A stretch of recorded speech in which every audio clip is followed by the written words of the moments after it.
like to share with you some further thoughts on Barack Obama's case with Philip Berg in Pennsylvania. And I believe that it is important that we keep these things in mind. Article 2 of the United States Constitution requires that the President and, of course, the Vice President be a natural-born citizen. So in terms of the law, as understood by the framers, they did not want someone that was born in a foreign country or someone that may have loyalty to another country to become the president of this nation. Anyone that has a dual citizenship automatically would be classified as being a naturalized citizen, even though they may have actually in fact have been born in this country. They still might have loyalties to another nation if they, by an act or a deed of either theirs or their parents, gained citizenship in another country. We also should keep in mind that Barack Obama, being a member, as he was for 20 years at the Trinity United Church of Christ in Chicago, had a non-negotiable, unconditional commitment to Africa, and he agreed to that.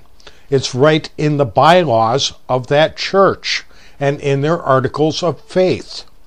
Barack Obama agreed as a member to have a non-negotiable, unconditional commitment to the continent of Africa, which is composed of many foreign nations.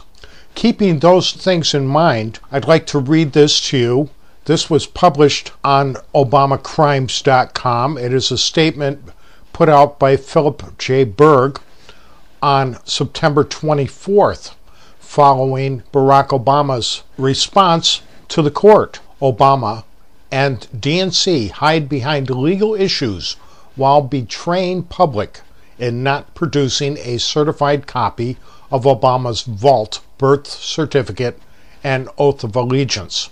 Our country is headed to a constitutional crisis.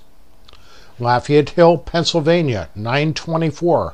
Philip J. Berg, Esquire, the attorney who filed a suit against Barack H. Obama, challenging Senator Obama's lack of qualifications to serve as President of the United States, announced today that Obama and Democratic National Committee filed a joint motion to dismiss on the last day to file a response for the purpose of delaying court action in the case of Berg versus Obama.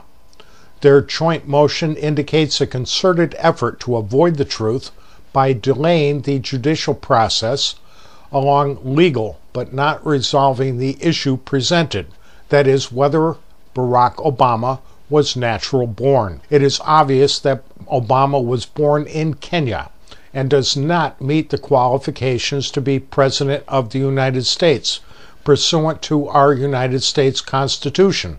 Obama cannot produce a certified copy of his vault, the original long version birth certificate from Hawaii, because it does not exist. DNC Chairman Howard Dean should resign, as he is not fulfilling his responsibility of seeing that a qualified candidate is on the ballot as the Democratic candidate for the President of the United States. Berg stated that a response will be made in the next 5 days to their motion to dismiss. He went on to say that their website has now had over 5.1 million hits, and they are urging all to spread the word of this website and forward it to your local newspapers, radio, and TV stations. Berg again stressed his position regarding the urgency of this case, as we, the people, are headed to a constitutional crisis if this case is not resolved forthwith. Obama also seems to have had a response to this case. Barack Obama has made this statement on his Fight the Smears website, along with picturing his certification of live birth. When Barack Obama Jr. was born on August 4th, 1961 in Honolulu, Kenya was a British colony, still part of the United Kingdom's dwindling empire.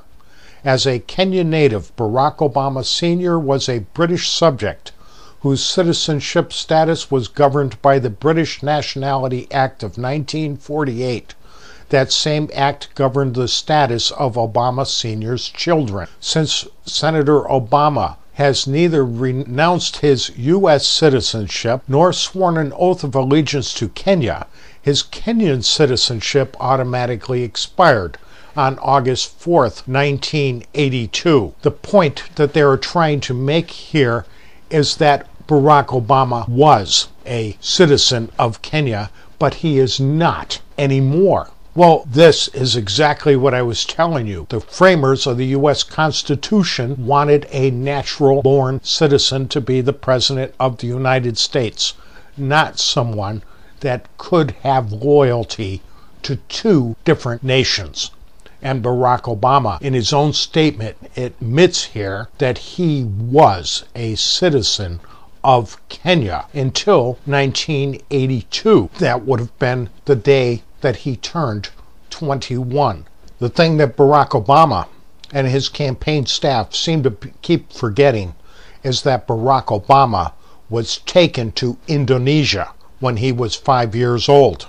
And it is quite possible that he was adopted by Lolo Soetoro. Now, I've showed you this enrollment form before, and on this enrollment form it states that Barry Soetoro, and incidentally that was his legal name while he was in Indonesia, and it states that he was a citizen of Indonesia.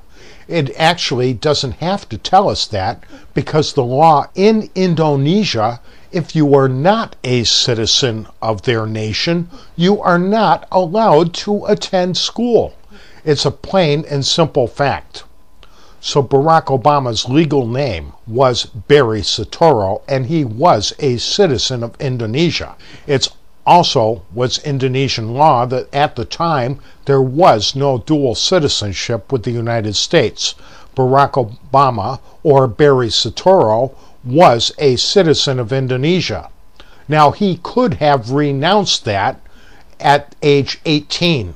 But obviously he did not, because in 1981, while he was attending Columbia University, he went on vacation and took a trip to Pakistan to visit his mother and to stay with friends there, and he traveled on an Indonesian passport.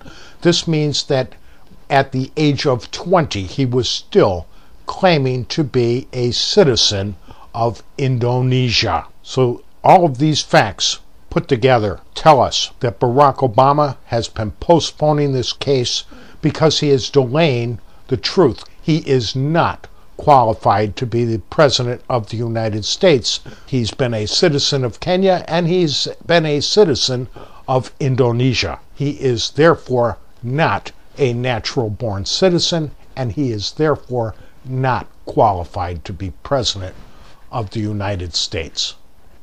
Thanks for listening.